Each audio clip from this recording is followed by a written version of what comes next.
IMS বা irritable mail syndrome, যেটা এটা আসলে মানে এখনো কিন্তু সেটা মানে কোনো ক্যাটাগরিতে ইয়ে করা হয় না। এটা মানে প্রথম এই টার্মটা ব্যবহার করেন ডক্টর আমেরিকান একজন সাইকোলজিস্ট, ওনার নাম হচ্ছে ডক্টর জেড ডায়মন্ড। উনি এটা ওনার ইয়েতে জার্নালে উনি এটা লিখেন, ওনার এটা লিখেন। এটা আসলে উনি খেয়াল করেছেন যে ওনার প্র্যাকটিসে যে আফটার 30 আফটার 40 অথবা আফটার 50-তে টেস্টোস্টেরন হরমোন লেভেলটা যখন কমে যাওয়ার ফলে বেশ কিছু সিমটম দেখা দেয়। ওই সিমটম গুলোকে উনি এটার ভিতরে ফেলে উনি এটা ক্যাটাগরাইজ করার চেষ্টা করেছেন আর কি, ইরিটেবল মেল সিনড্রোম, অনেকটা ওই যে পোস্ট মেনোপজাল ডিপ্রেশনের মতো উনি জিনিসটাকে মানে ক্যাটাগরাইজ করার চেষ্টা করেছেন। তো এটার মধ্যে প্রথম যে জিনিসটা আসবে লক্ষণ যেটা, সেটা হচ্ছে ইরিটেবিলিটি, অর্থাৎ একেবারেই উনি মানে লুজ টেম্পার থাকবে এবং ওনার মানে সবসময় উনি খিটখিটে মেজাজ থাকবে। অর্থাৎ দেখা গেছে ভদ্রলোক আগে খুব ভালো ছিলেন, খুব ঠান্ডা মাথার ছিলেন, হঠাৎ করে ওনার বিহেভিয়ার চেঞ্জ হয়ে যাবে।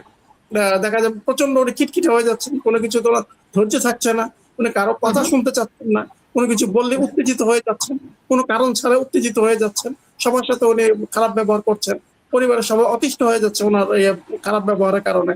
বা উনি কর্মক্ষেত্রে উনি যদি কোনো উঁচু পদে থাকে, তাহলে দেখা যায় অধস্তন কর্মচারী যারা আছে তারা অতিষ্ঠ হয়ে যাচ্ছে ওনার খারাপ ব্যবহারের কারণে। দেখা গেছে যে আগে হয়তো তার এই সমস্যাটা ছিল না, হঠাৎ করে জিনিসটা দেখা দিয়েছে এটা। এরপর যেটা থাকবে সেটা হচ্ছে তার মানে ফ্যামিলি লাইফ, যেটা আর কি সেক্সুয়াল লাইফ, সেখানে একটা হ্যাম্পার হবে। সেখানে তার দেখা যাবে যে সেটা কমে যাবে, অথবা সেটা সে ঠিক মতো করতে পারছেন না, সেরকম একটা সমস্যা তার দেখা দিবে। তার দেখা যায় প্রচন্ড রকমের একটা মানে নিজের ভিতরে একটা হতাশ থাকবে। হ্যাঁ, মনে হবে যে উনি কোনো কিছু পারছেন না, নিজেকে ওয়ার্থলেস মনে করতে থাকবেন। উনি মনে করেন যে আমি ফ্যামিলির জন্য ইউজলেস হয়ে গেলাম, এরকম একটা ভাব আপনার মনের মধ্যে আসবে। আর সবসময় একটা মন খারাপ একটা ভাব আপনার থাকবে।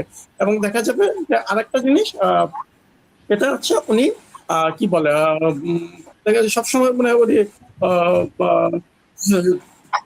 একটা কোনো কাজের মধ্যে কোনো আগ্রহ পাবেন না। আগে দেখা যাচ্ছে অনেক কাজ করতেন, অনেক কাজে উনি বেশ উৎসাহ নিয়ে কাজ করতেন, এখন দেখা যাচ্ছে উনি কাজের ভিতরে কোনো আগ্রহই পাচ্ছেন। এই যে সিমটম গুলো আর কি, এগুলোকেই আসলে এই আইএমএস এর ভিতরে ধরে নেওয়া হয় একটা সার্টেন পিরিয়ড পর্যন্ত যদি থেকে থাকে। কারণটাই হচ্ছে যে পুরুষদের যে হরমোন যেটা, সেটা লেভেলটা যদি কমে যায়,